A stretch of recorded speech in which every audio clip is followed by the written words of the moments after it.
Vous aimez bien les petites intros, non? Bon, je profite de la petite la micro-fame YouTube pour dire que Charlotte mensuelle numéro 5 est sortie. Moi, je les ai tous. Ils sont dans un triste état parce que je les trimballe partout parce que c'est un peu marvu. Hey, j'en ai un dédicacé par Z. C'est la mèche Titeuf. Un peu crado.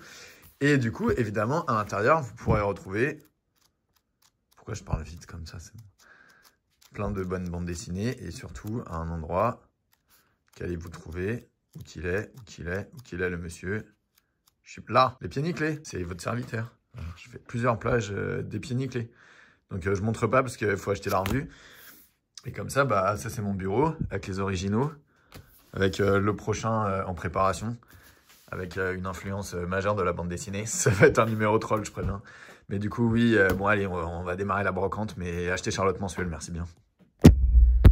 Oui, alors non, c'est pas une vidéo brocante là. C'est une vidéo collection. Donc pour vous montrer ce que je fais en tant qu'enseignant, parce que je fais pas que de la bande dessinée et me trimballer sur les brocantes, je donne cours dans un lycée. Et du coup, je fais des expositions pédagogiques. Et d'ailleurs, je prépare une exposition sur la Première Guerre mondiale. Donc je recherche des objets Première Guerre mondiale parce que j'ai pas énormément de trucs. J'ai un peu de casque, mais j'ai quelques objets. Mais par exemple, j'ai pas trop de Bleu Horizon de pièces d'uniforme. Allez hop, c'est parti. Je vous montre ma collecte. Et ce que j'en fais. Alors, je fais quand même une petite vidéo parce qu'on m'a demandé ce que j'avais comme objet russe. Et bon, il y avait déjà une vidéo, mais là, je crois que j'en ai mis un peu plus et il y a de nouveaux objets. Donc, c'est toujours une expo au CDI et surtout, il y a une élève qui a prêté voilà, un objet. Donc, c'est une affiche cartonnée qui vient d'une école de Moscou qui date de 1929 et qui, du coup, célèbre l'anniversaire de Staline et montre comment dans les différents pays d'Europe, on a célébré l'anniversaire de Staline. Voilà, donc on est au tout début du stalinisme. Et du coup, c'est vraiment chouette. Voilà. Hop. Donc il y a ça. Le casque bulgare, on l'avait déjà vu, modèle années 30, je crois, M36, le casque bulgare. Voilà, avec son intérieur. Et c'est une réutilisation, donc il y a encore le vieux verre bulgare.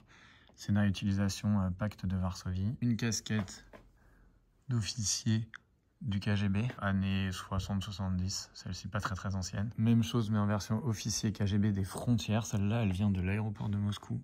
Elle avait été jetée dans les poubelles de l'aéroport en 90, donc quelqu'un je pense qui est parti à la fin de l'Union soviétique. Voilà, très belle casquette. Il y a un calot, bon modèle deuxième guerre, mais alors j'ai un peu de doute sur le petit insigne, peut-être une modif. Une casquette que je crois avoir déjà montré, mais j'en suis plus sûr, de garde rouge, alors qui provient d'un local de la CGT des deux quarts de Nantes, qui m'avait été vendu par un monsieur. J'avais récupéré, acheté un CGTiste du local. Et du coup, alors là, elle est ancienne. Voilà. Donc là, à mon avis, on est plutôt sur quelqu'un qui a fui l'URSS dans les années 30. C'est vraiment chouette. Un petit Staline d'aluminium, Staline de train. Voilà. C'est moi qui l'ai récupéré ça dans une gare russe. Je l'avais acheté à quelqu'un, je l'avais vu dans un local quand je visitais, que je furetais. Un buste de Lénine que j'ai récupéré au Puce de Montreuil il y a déjà pas mal de temps, que j'avais payé... Ah non, Puce de Vanves. J'avais payé 5 ou 10 €. Voilà. Une petite gourde. Possiblement soviétique, mais il n'y a pas de marquage. Mais en tout cas, ça correspond pas mal. Un petit sac soviétique. Voilà. Fin Deuxième Guerre mondiale, peut-être jusqu'aux années 60, franchement 70. Voilà, c'est des années 40 à 60, c'est difficile à dater. Avec ces petites boucles, rechercher ce matériel avec les petites boucles en alu. Mais en fait, c'est produit jusqu'à la guerre d'Afghanistan. Donc c'est difficile à dater, il n'y a pas de date dedans, il y a un marquage d'usine, mais c'est tout, en russe. Et alors là, par contre, on est dans le dur. Voilà, de l'uniforme Deuxième Guerre mondiale. Casquette d'officier d'artillerie, je pense juste fin de guerre. Entre 1944 et 1950, quoi, 55. Après, ils changent d'uniforme. En uniforme, même chose, donc c'est un modèle 43, donc entre 1943 et les années 50. Mais oui, c'est vraiment l'uniforme de la guerre. Un ordre de la Grande Guerre patriotique. La médaille commémorative de Stalingrad, modèle de la guerre également. Hop, alors là, faut le retourner. Il est un peu grenu, donc à mon avis, alors le chiffre est faible, mais je pense que c'est quelqu'un qui a refait faire sa médaille après la Deuxième Guerre mondiale, parce qu'il est grenu le dos. Donc du coup gravé, mais grenu. Donc à mon avis, on est plutôt sur un insigne qui est des années 50-60. Mais bon, c'est quand même sympa. Un ceinturon d'époque, voilà, c'était tout un ensemble en fait qui venait d'une camarade de classe. Voilà, donc là, le ceinturon Deuxième Guerre. Hop là. Une tenue du front qui a jamais été portée, elle est comme neuve. C'était avec. Voilà. C'est moi qui ai mis les épaulettes. Ça, les pattes d'épaule, j'ai pas monté les canons croisés, je les ai juste posés dessus. Parce que c'est un bouton. Là, normalement, c'est le bouton. Les canons, il faut percer les épaulettes, mais j'ai pas osé le faire. Ça, c'est le dernier truc que j'ai récupéré. C'est un drapeau qui vient d'Ukraine, qui a été récupéré là, qui a été récupéré par un soldat ukrainien et qui était vendu par un réfugié qui faisait passer des objets au profit d'un régiment ukrainien.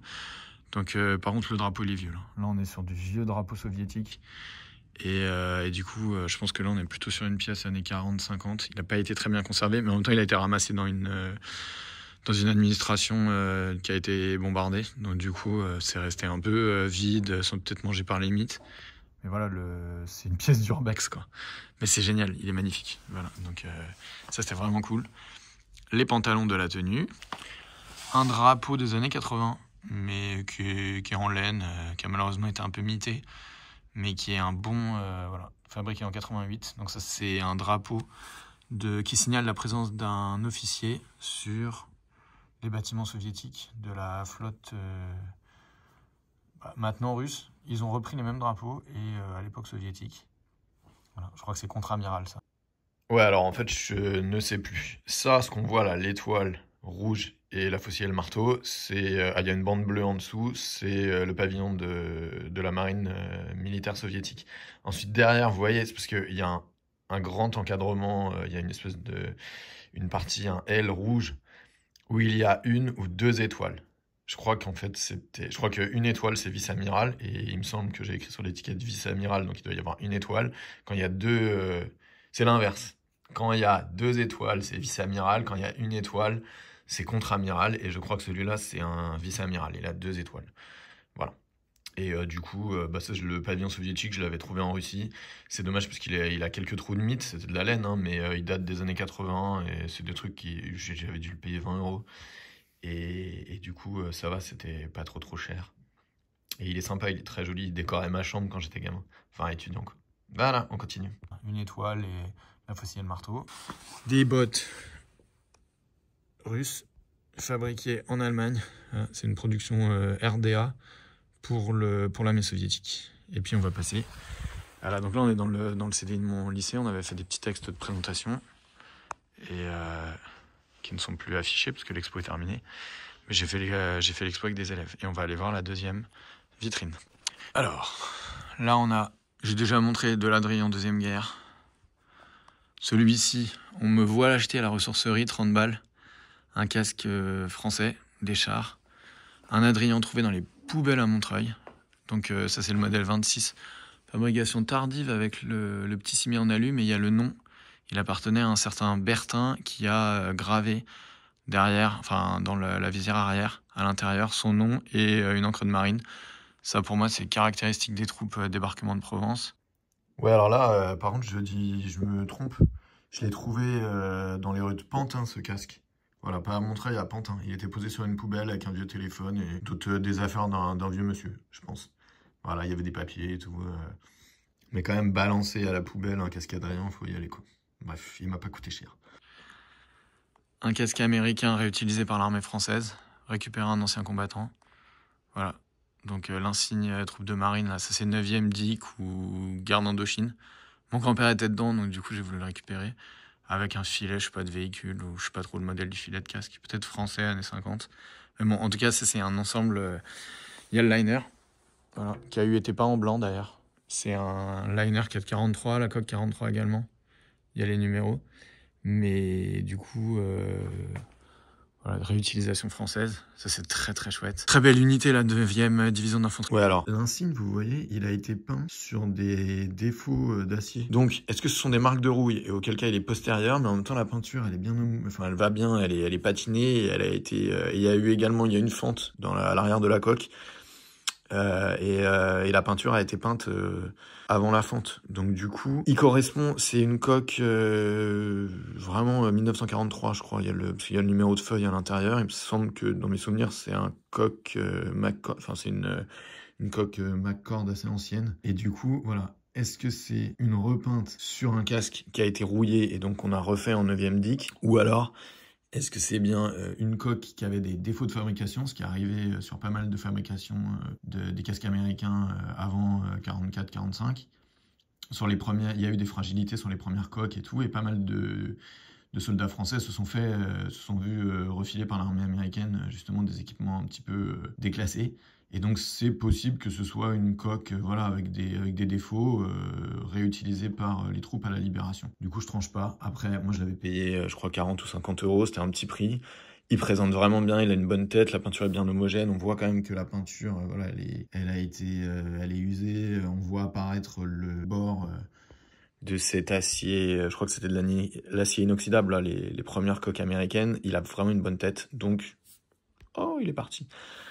Donc moi je l'ai pris à l'époque. Puis c'est un casque peut-être de l'unité de mon grand-père, la 9e DIC. Le pochoir il a l'air correct. Voilà, faudrait vraiment un spécialiste de la spécialité là pour me dire. Mais il a une bonne tête. Donc voilà, des fois on prend un peu ça pour des réalités, mais tant pis, on verra. On verra si un spécialiste me bâche dans les commentaires. Salut.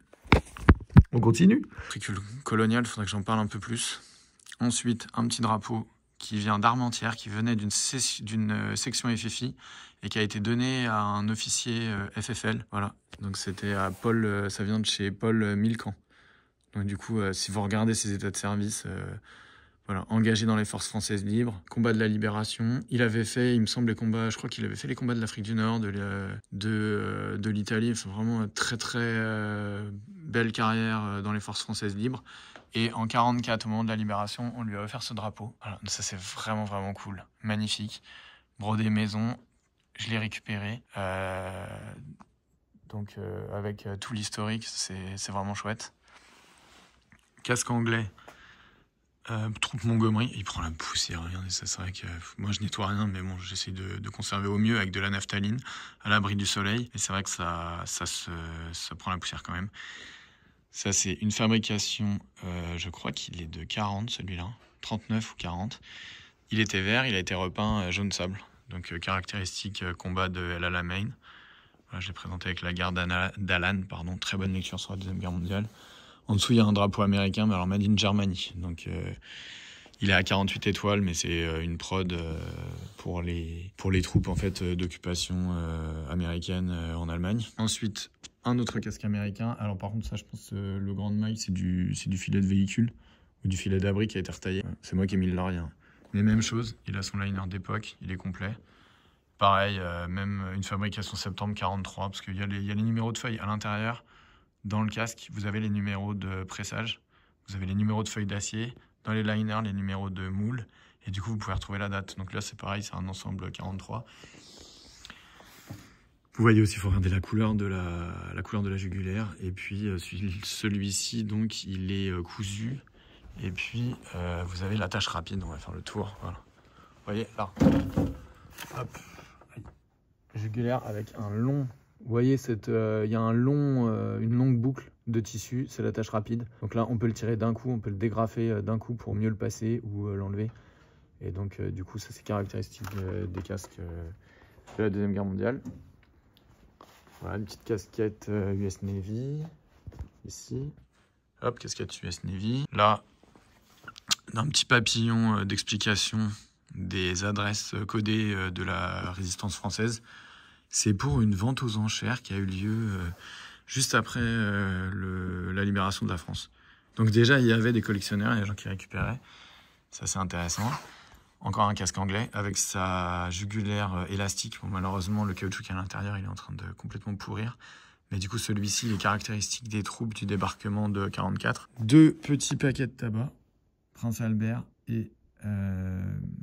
Alf, donc deux marques américaines, contrairement à ce qu'on pourrait croire avec Prince Albert, puisque c'était le mari de la reine Victoria.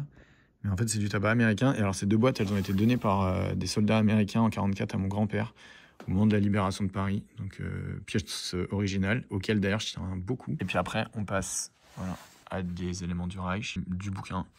Alors, le livre-là, il vient de la bibliothèque d'Himmler. Il est tamponné à l'intérieur de la bibliothèque du Reichsführer SS Himmler au quartier général de Berlin. Ça a été récupéré pareil par un soldat, alors cette fois des troupes d'occupation française en Allemagne, donc après 45. Mais bon, j'ai pas de doute sur les pièces. Croix de fer 14, croix de fer deuxième guerre, Bon, bien propre le ruban, mais bon, la croix de fer, elle a l'air plutôt d'une fab originale. Une carte d'abri, voilà. Défense passive. Là, vous avez du livre. Ok. Très intéressant, les croquis de Dora au Auschwitz de Buchenwald. Ce livre est extrêmement intéressant. Celui-ci aussi, le journal dessiné d'un prisonnier de guerre, je vous le conseille. Voilà, du dessin à la plume, vraiment intéressant. Un peu humoristique, mais qui est hyper intéressant. Bon, les Mein Kampf. Ensuite, un petit appareil, un petit carnet qui appartenait, je pense, à un membre du service presse du Reich. Donc c'est sur les JO de Berlin. Donc là, vous voyez Adolf Hitler. Voilà, c'est des tirages originaux. Ça, c'est nouveau. Ça m'a été offert il n'y a pas très longtemps par un copain. C'est donc une petite boîte qui provient de Buchenwald, 1943-1945. Alors, il faut savoir que Buchenwald ou Buchenwald était un camp d'extermination un peu spécial, puisqu'il y avait des baraquements prévus pour des officiers haut gradés, pour des personnalités. Par exemple, Léon Blum a été au camp de Buchenwald et il a pu se marier. Voilà. Donc, est-ce que ça a été fabriqué par quelqu'un qui a été dans le camp des personnalités ou par des déportés eux-mêmes, mais au profit, par exemple, d'un commerce réalisé par les capots, ou je ne sais pas. Mais c'est intéressant et c'est très très rare de voir des objets marqués par les camps. Donc ça, franchement, pile dans la collecte, très émouvant. Là, on a un brassard SS en laine. Bon, peut-être, je sais pas, il n'y a pas de tampon, il n'y a rien. Moi, je l'ai payé 10 €, donc je l'ai pris. Il est ancien. Voilà. Il y a des marques, des petites léchures de mythes. Bon, c'était pas cher. Il était dans des bouquins, en fait, dans une caisse. Donc, je l'ai pris. Voilà. Une étoile de David de la guerre, qui est pliée, parce qu'elle avait été pliée par la personne quand elle est arrivée en Suisse. Elle a tout de suite décousu son étoile, mais l'avait gardée en souvenir. Donc, et rangée dans son portefeuille. Donc, c'était un monsieur, un Français, voilà, un ingénieur français qui a dû fuir les persécutions nazies. Ici, vous avez des insignes du Parti populaire français. C'est mon père qui a trouvé ça chez Emmaüs. Pour rien du tout, c'est en argent. Et donc, le PPF était un parti collaborationniste français. Pas mal de ses membres ont fini dans la Légion des volontaires français. Et donc, c'est pour évoquer voilà, cette collaboration. Il n'y a pas eu que des résistants en France. Une plaque de Stalag, donc un prisonnier de guerre français, trouvé dans un bouquin aussi, mais j'ai perdu la cordelette. Voilà. Enfant, il y avait la cordelette, mais je ne l'ai plus. Des lettres écrites à des déportés, mais qui du coup sont revenues. Voilà, cette mention, elle fait froid dans le dos. Elles ont été lues déjà par la censure, et puis surtout, le parti sans laisser d'adresse. Voilà. Donc du coup, Madame Schmitt en Moselle. Des timbres avec Pétain, État français, plutôt en bon état. Voilà, donc pour évoquer le gouvernement de collaboration. Maus de Art Spiegelman. J'ai eu la chance de rencontrer Art Spiegelman, l'auteur de Maus, à la BPI pendant son expo. Un casque allemand. Bon, je pense celui-là, moi j'ai des doutes. Hein. Voilà. Plus je le regarde, plus je me dis qu'à mon avis, c'est pas un original, mais bon, il présente bien et j'en ai pas de casque à un signe original. Une cartouchière allemande, années 40. Je crois que c'est 42 celle-ci. La gourde, pareil. La gourde est de 39, il me semble, gourde allemande. Et alors j'adore ce ceinturon parce que ce ceinturon, il a été en fait récupéré sur un soldat par un combattant de la résistance, un maquisard. Et donc c'est sa veuve qui le vendait dans une petite vente pour un refuge pour chiens. Donc du coup, c'était la SPA locale là dans le 47 qui faisait une petite vente. Et c'est mon papa qui me l'a offert pour 2 €. Voilà, donc vraiment chouette. Puis une pièce. Le monsieur il est un peu usé parce qu'en fait, le monsieur l'avait gardé pour l'utiliser sur les chantiers. Il était couvreur. Et il l'avait gardé en souvenir, quoi. Mais bon, là, c'est pas de l'apologie de la haine raciale. Là, c'est une prise de guerre. Alors, ce casque, donc lui, il a été récupéré. C'est un monsieur qui me l'a vendu, qu'il avait récupéré en Tchécoslovaquie, il me semble. Non, je crois que le mec l'avait récupéré en Lituanie, je raconte n'importe quoi. Et par contre, la jugulaire, il me semble qu'en effet, c'est du suédois. Enfin bref, bon, allez, on continue. Et du coup, c'est une réutilisation pompier. C'est dommage parce que c'est un bon M35. Et je pense que c'est M35 là. Ah non, 40. Mais bon, il a été repeint. À mon avis, on est plutôt sur un modèle 40. Mais du coup, ce qui est dommage, c'est qu'il a été repeint, quoi. Donc, et vous voyez, c'est plus du tout ses rivelles. Et c'est un remontage. Après, c'est une utilisation pompier. d'usine, comme il y en a eu beaucoup. Donc j'ai jamais voulu le repeindre, j'ai gardé comme ça. Je me dis peut-être un jour, faudrait enlever la grosse peinture noire, voir quel insigne il y a en dessous et essayer d'en faire quelque chose, quoi. Mais du coup, bon, c'est quand même un M35, on va pas le jeter. Des jumelles américaines, voilà. Modèle 17, daté, je sais plus. Les M3, elles sont datées de 42. Un petit masque à gaz français, qui est un masque de défense passive, mais que j'ai trouvé comme ça dans un étui de 1940. Un casque anglais de Dispatch Rider, donc avec une coiffe antérieure en cuir qui date de 42. Petit porte-carte anglais. Petit, ça c'est nouveau aussi, le petit sifflet anglais, 1944, le sifflet. Et puis une pelle américaine. Alors là pareil, cette pelle américaine, c'est en fait une pelle allemande, mais qui a été rééquipée à l'américaine et qui était à mon grand-père. Donc du coup, j'y tiens énormément. Voilà. Allez, je vais la sortir. Tiens, je la montrerai quand je la sortirai. Je vais tout démonter là, tout va repartir, être stocké. Et alors, je montre la pelle. Donc, fibre de coco. On voit encore, en plus, qu'il y avait une première peinture un peu noir-bleu là. Donc, est-ce que c'était la Luftwaffe? Est-ce que c'était la SS? Je ne sais pas. Mais c'est des pelles pliantes qui étaient vraiment de très très bonne qualité. Et du coup, ouais, voilà, mon grand-père l'avait dans sa voiture. Il l'a gardé. Mon père me l'a donné quand il est décédé, on l'a récupéré. Et du coup, avec son petit étui américain, voilà, plutôt sympa. Puis en plus, ça c'est de famille du coup. Je voulais montrer parce que l'intérieur d'une bonne casquette soviétique, voilà, c'est pas du cuir, hein, c'est tout de la toile cirée. Voilà, ça je voulais vous montrer le dos aussi. On dévie doucement. Et du coup, je les passe dans les boutonnières, je vais pas faire des trous dans les uniformes. Parce qu'en fait, il y en a, mais j'ose pas. La veste a été un peu percée. Et du coup, je veux pas refaire. Ça use en fait les médailles sur les vestes. Ça alourdit, donc je l'avais juste mis comme ça. Voilà, mais je voulais vous montrer le dos. Vous voyez, c'est un dos grenu. C'est 1 million. Il l'a eu pendant la guerre, puisque lui, il est à 1 million. 1,5 million. On est, je pense, avant 45. Elle est dorée. Mais vous voyez, elle est. Ah, ouais, c'est un peu. C'est pas grenu, c'est un peu lisse. Mais vous voyez, le truc en relief, pour moi, c'est pas guerre. C'est juste après. Voilà. Mais bon, c'est sympa. Voilà, ça aussi, je voulais montrer l'intérieur. La casquette aussi, voilà. Tac. Toile, ça c'est. Cette chose n'est pas courante. Un petit peu de lécheur de mythe, malheureusement. Et des attaques de mythe, mais bon. C'est une belle pièce. C'est vraiment sympa. Le russe, il y en a très peu. Voilà, en plus, il y a malheureusement les problèmes de la guerre en Ukraine, donc du coup, on ne va pas passer. Beaucoup de pièces, ça c'est pareil. Voilà. Il n'y a pas de marquage. C'est un tissu qui présente bien. Peut-être un peu trop riche d'ailleurs. Non, ouais, il est un peu comme le pantalon. Voilà. Et avec passe-poil rouge. Enfin bref, ça c'était sympa. Je l'avais récupéré en brocante là-bas, j'ai pas payé cher, genre 20 €. Donc ça valait le coup quand même. Voilà, et je vous montre quand même aussi celle-ci, moi je l'aime beaucoup. Tac, il y a le nom là, Andreev. Il y a le nom dedans, et la taille 57. 42 la cartouchière. Voilà, elle est bien marquée ici, aucun doute. Sur cette cartouchière qui a d'ailleurs ces petits fragiles séparateurs. Elle est vraiment complète. Voilà, elle part avec ses amis. Voilà, je montre quand même les intérieurs. Parce que c'est un peu le truc le plus important sur les casques. Donc, vous voyez, dans le Dispatch Rider, vous avez un intérieur en laine. Il y a du marquage à l'anglaise partout. On dirait un équipement sportif, c'est drôle. Et du coup, celui-là, il est daté, je sais plus où. Je crois que c'est dans le cuir. Là, non.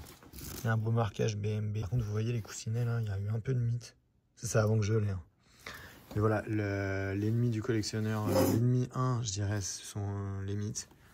Enfin, peut-être le premier, c'est le soleil. Vous voyez, là, par exemple, ça, marque de décoloration. Là. Vous voyez, c'est le soleil quand on expose ces pièces. Moi, je les expose que à l'intérieur, jamais de lumière directe. et ensuite toujours sous clé, et je les expose que dans des temps déterminés. Après, le reste du temps, c'est stocké dans un local fermé à clé, c'est même pas la maison. Et du coup, il faut faire ça. Parce que vous voyez, de la laine, vous en avez partout. Votre belle collection 1914, 1918 ou 39-45, si elle est bouffée par les mites, ça peut vous les détruire. Les mites, un passage, peuvent tout détruire. Voilà. Alors, le casque, je l'ai vu, il est marqué 41. Vous voyez là. Toc. Voilà. AMC 241. Ça, c'est le vert. Et l'autre.